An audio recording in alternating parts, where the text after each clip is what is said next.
I don't think they're worth like over $100 for colored dust, basically. Hey guys, welcome back to my channel. Today's video is a really fun one. I'm doing a tag video that was started by Allie Glines, one of my favorite people here on YouTube to watch. I never miss a video of hers, and when I saw her doing this tag, I knew I had to do it because the questions are so good. So it's called the 21 Questions Makeup Edition tag, and as you guys know, I really love doing tag videos. I know you guys love watching them, so I do have a playlist down below of other ones that I've done in case you want to check it out. So anyway, let's go ahead and jump right in since there's a lot of questions. I'm going to try not to stay too long on each one. So question number one is, what is the oldest makeup product in your collection? This one was hard because I have a lot of old stuff that I just can't bear to part with, but I think based on the dates, like I was trying to look up some of these when they were released, I'm thinking it's probably my Jordana powder blushes. I have a whole bunch of these. This one is the shade Touch of Pink, which was one of my favorites. It's a beautiful nude pink blush, and these were around $2 or $2.99 maybe. They had such a great formula, and I really miss Jordana as a brand, and I was so sad to see Jordana actually closed down last month for good. They had so many amazing products at really affordable prices, like the blushes, and they had this really great mascara called Best Lash Extreme. I'm just really gonna miss Jordana. So anyway, I think these are the oldest product in my collection. They launched back in 2013. I had to look that up, and I remember getting them very shortly thereafter to review on my blog. So that would make these blushes around 7 or 8 years old. Question number two is, what is your most recent makeup purchase? So these two things actually came on the same day, so I'm going to count them all as part of it. I just got everything in yesterday. First up is the Natasha Denona Mini Love Collection. We have the little mini love palette and also a duo highlighter and blush, and then a lipstick. It's actually what I'm wearing today in the video. And then I also got two new palettes from LA Girl from Ulta that came in at the same time, and those look really beautiful as well. I can't wait to dig into those. So that's my most recent. Question number three is, what is the first makeup product you ever owned? So I actually wasn't allowed to wear makeup until I was in my teens, but I was able to purchase this one item from the grocery store. I used to go with my mom. I grew up in a really small town and there weren't a lot of places to shop. So when she was going grocery shopping, I was all about it. I wanted to come with her. And I think at the time I was about 11 or 12, and I couldn't wait to get to the aisle where they have the makeup and the shampoo. And they only had a couple different brands like CoverGirl and Maybelline and L'Oreal. And I remember begging her to buy me the CoverGirl Lip Slicks lipstick, or I guess it was kind of like a tinted balm in Hint of Shimmering Sandstone. I thought this color looked so beautiful, and I kind of talked her into it by saying it's really just like a lip balm. It only has a tiny bit of color to it, and she finally said okay. And I remember it was like my first makeup product ever, and it had this really super frosty finish, but I guess being like 1988 or 1989, whatever it was, you know, that finish was kind of in back then. So, you know, I thought it was awesome. I thought it was beautiful. I wore it every single day. I loved it. All right, so next up, question number four is, what is a makeup trend that you used to love but now you hate?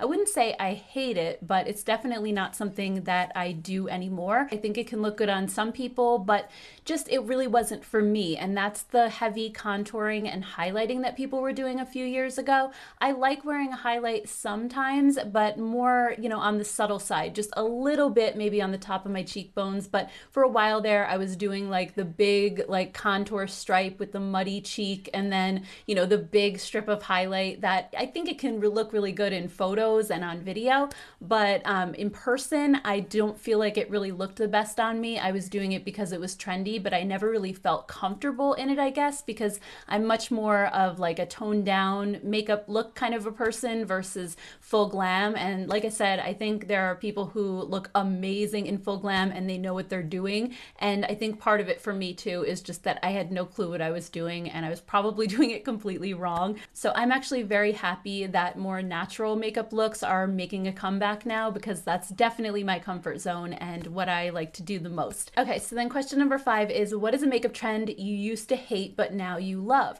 So I don't know if you would really call this a trend, but using lip liner. And I used to hate lip liner. I didn't see the point of it. I was like, this is an extra step. Why can't I just smear my lipstick on and be done with it? And really, it wasn't until until I started my YouTube channel 2 years ago that I realized the importance of lip liner, because I can't tell you how many videos I looked back on and realized that my lip lines were not crisp. I would just kind of slick something on and, you know, my lipstick would be uneven or it would be kind of smeared down here. And the first time I used a lip liner before putting on my lipstick or lip gloss, it made such a big difference and everything just looked so much cleaner and so much neater. And as I'm saying this, I'm thinking I didn't even wear lip liner today, so hopefully it's not a mess, but 9 times out of 10 now I do use it, even though I used to think it was unnecessary before.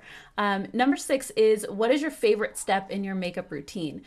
I would have to say eyeshadow, even though it takes the longest and I feel like I'm still not the greatest at eyeshadow application, but it's just fun for me because I think for the most part I like to keep most of my face very neutral looking as far as my lips and my blush, and eyeshadow is just the part where I feel like I can play with the color a little bit more, and I feel like what's on your eyes actually makes the look more than anything, unless you're doing a bold lip, but that's something, again, I don't do very often. So I would say eyeshadow. I think I have the most fun playing with that. Okay, so number 7 is, what is a makeup product you can't live without? I'm gonna have to go with mascara on this one. I can be completely barefaced with no other makeup on, and if I just add mascara, it gives my eyes a little bit of definition. It makes me look more wide awake, and I've done that so many times where it's early in the morning, I just have to run out quickly and run an errand, go grocery shopping, or back when I was taking my son to school and I just wanna look a little bit put together, I'll just put on some mascara and it just makes a world of difference. So I would have to go with that one. Number 8 is, what sparked your love for makeup? So I was thinking about this one. I would have to say it was probably my older cousin. She lived in upstate New York. They actually, my aunt and uncle owned a farm up by the Canadian border. So it was probably like a good 8-hour trip for us. So we would go for a whole week in the summer and stay with them. And my cousin was, like I said, several years older than I was. And I remember being about 11 or 12, and she was, you know, a teenager at that point, and this one summer, she had all of these beauty magazines in her room. So we would sit up there for hours and just pore over like YM and Glamour and Cosmo and Mademoiselle. Remember all these magazines? And, you know, I loved how like they had the perfume samples in all of them. Everything smelled so good. And just seeing all the models with these gorgeous makeup looks and all the different tips and tricks. And remember, I wasn't allowed to wear makeup before I was a teenager. So I was kind of storing all this information in my mind and just getting so excited about when I would be able to actually wear makeup. And I think that just really sparked an interest in me. And when I got home, I remember asking my mom if I could subscribe to some of those magazines. And surprisingly, she let me, at least the ones that were more geared towards teenagers. She didn't let me read like Cosmo or anything like that. I think she was pretty horrified by some of the things that it said on the cover at the time. But definitely I was able to get YM and 17. So by the time I was allowed to wear makeup, I knew all of the brands already. I knew which things I wanted to get. So yeah, my cousin, I would say, definitely helped to spark my interest. And she's also the one that I can blame for teaching me how to curl up my bangs with a curling iron and a teasing comb, and then use half a can of Aquanet on it for that big, you know, 80s look. So yeah, I can definitely blame her for all of those photos that look the way that they do. All right, so number 9 is, what is the worst makeup look you've ever done?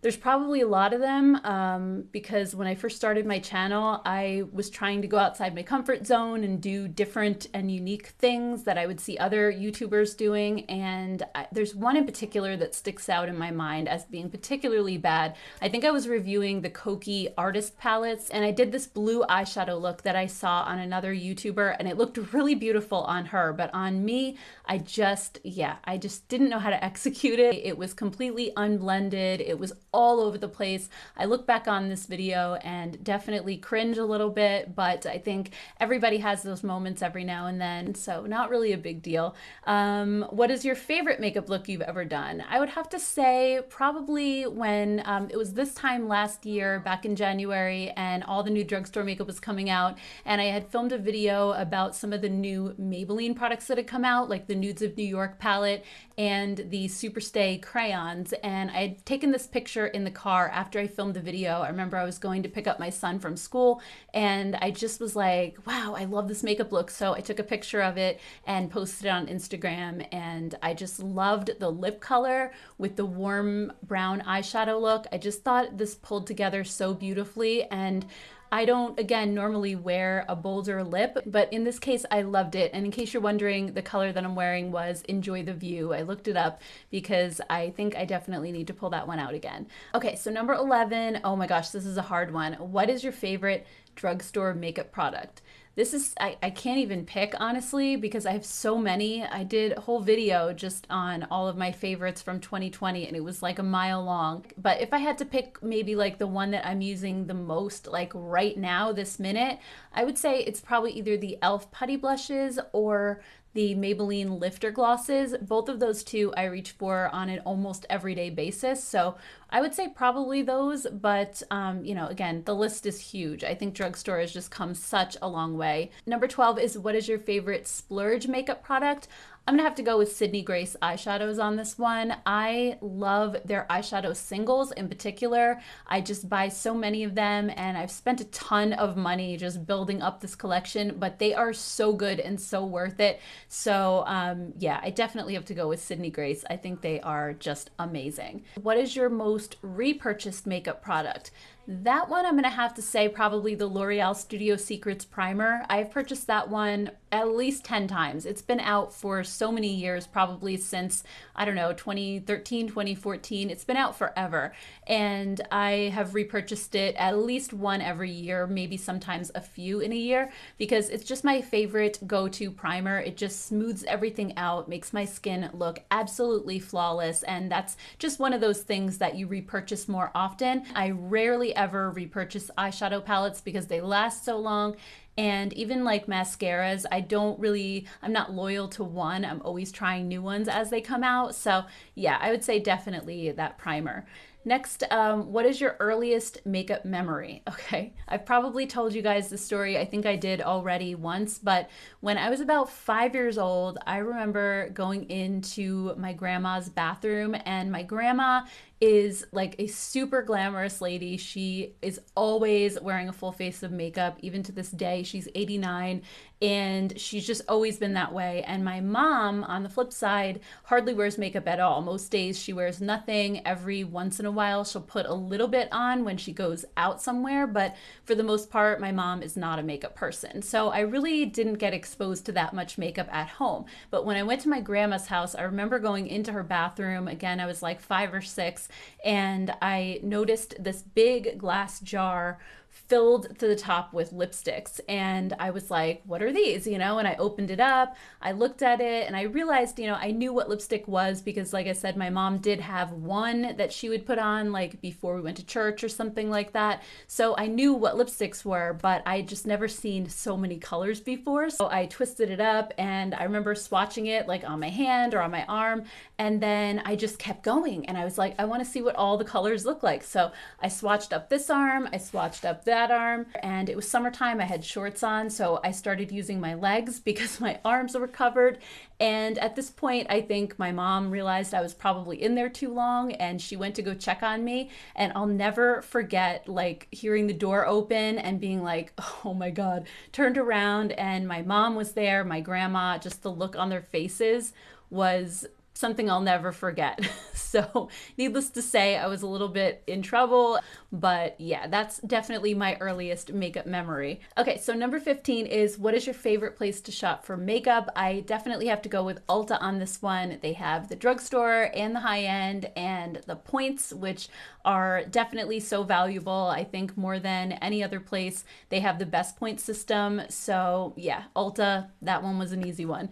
All right, so next up at number 16, what is the most underrated makeup product you own? This is tough too, because I feel like there's a couple of them, but one that I use almost every single day, and I've talked about this recently, but I don't hear anybody else really mentioning it, are the Kokie Velvet Smooth eyeliners. I use these so often. Mine is like about this short right now, so I have another backup waiting, and they are just the creamiest, smoothest eyeliners. And like I said, I've talked about them more recently, so a few of you guys have told me on Facebook and on Instagram that you got them and you love them just as much as I do. So, I mean, they're just such an amazing formula. They feel exactly like the Urban Decay 24/7 Glide On eyeliner. They're so easy to apply to your waterline if you like to do that, and they're really long lasting throughout the day, and they're like $6. So those are an amazing find. Okay, so number 17 is, what is the most overrated makeup product you own? Don't kill me for this, guys, but I'm gonna have to go with my Pat McGrath eyeshadow palettes. I have 2 of them now, and I just don't see the hype. I mean, they're nice, don't get me wrong. I don't think they're worth like over $100 for colored dust, basically. I mean, I think that they have a nice enough formula, but again, I think Sydney Grace's formula is just as good and they're a lot less money. So yeah, I don't know. I don't get the hype with that one. Number 18, what is a discontinued makeup product you wish would come back? I have like a whole list of these actually that I could probably do a full video just on discontinued products that I wish would come back. But there's a couple that stand out to me a little bit, so I'm gonna cheat and just say a few. The first one is this palette from Lorac. This was the California Dreamin' palette.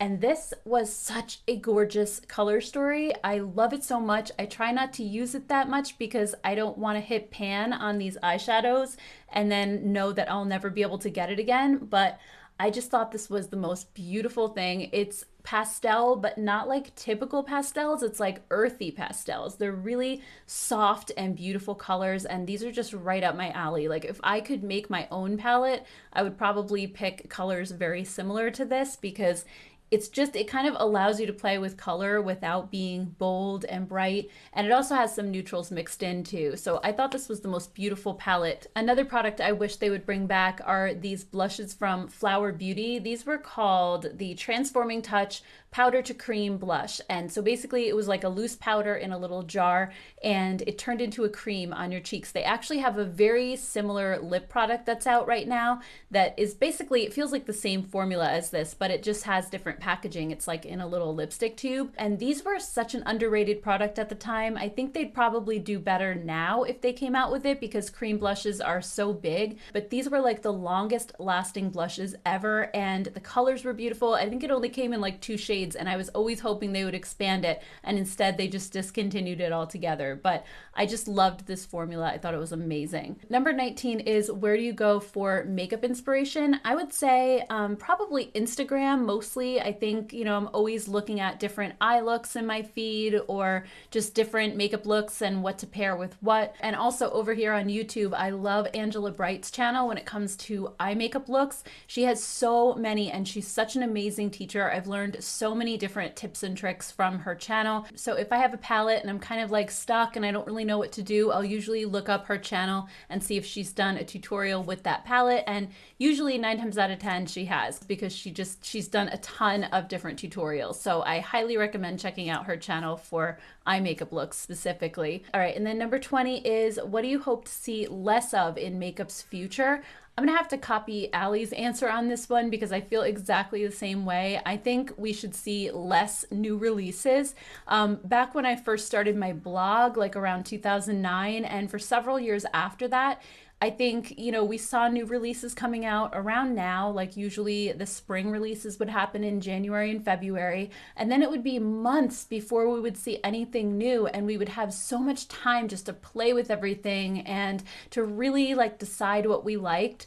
And then, you know, a couple things would usually release in the summer, but that was usually a smaller collection. And then in the fall, we would get more big collections. People would launch palettes. You know, now it's like brands are launching a palette almost every month. And back then it was like 1, maybe 2 palettes for the year, and you could really kind of like build up your excitement for it, seeing like what are they going to come out with next. Like I remember being so excited for like a new Urban Decay palette release or a new Anastasia palette release, you know, and then things just got too crazy and it's just overwhelming. And I feel like, you know, especially as a YouTuber, feeling like I have to keep up with all the new releases and talk about them, and I just feel like I never get to enjoy what I actually have in my collection. So I wish that they would just kind of slow things down a little bit, but I just feel like that's never going to happen, because as long as there's a demand for new products, the makeup companies are not going to just say like, no, we don't want any money, you know, we're not going to slow down.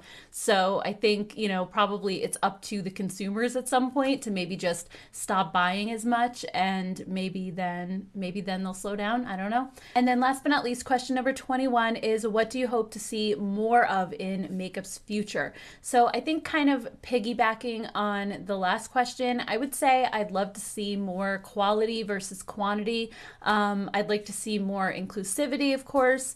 And I think just like makeup that's focused more on innovation. I feel like so many makeup companies kind of jump on whatever trend is hot at the moment, and I'd like to see them do their own thing and really focus on solving our issues as individuals with makeup, instead of just like a one-size-fits-all kind of approach. I would love to see in general, and not just with brands and products coming out, but just with people, to not feel like you have to do what everybody else is doing, to do your makeup the way that it looks good on you, and to just disregard what the masses are doing and what all of the YouTubers are showing, and to just do what makes you feel beautiful and comfortable. I think, you know, getting back to that would be an amazing thing. I remember when I was younger and I used to read all the beauty magazines, and I had books from Kevin Aquan and Bobbi Brown, and they were so focused on, you know, playing up your eyes for your specific eye shape instead of just doing like the same exact look that everybody does, you know, or putting your blush in a certain area that flatters your face. I'd love to just see more individuality in makeup versus everybody just doing the same thing and jumping on a bandwagon. So anyway, guys, that's everything. I had so much fun doing this tag. I love taking a deeper dive sometimes and just chatting about things that I don't always get to talk about here on my channel. So this was a lot of fun, and I'd love to hear your answers to some of these questions down below as well. Thank you all so much for hanging out with me today, and if you like this video, don't forget to give it a thumbs up. Also, go check out Allie's video as well. I'll leave it linked down below. And if you haven't subscribed to my channel yet, please don't forget to hit that subscribe button before you go. Thank you guys so much, and I'll see you in my next one. Take care. Bye.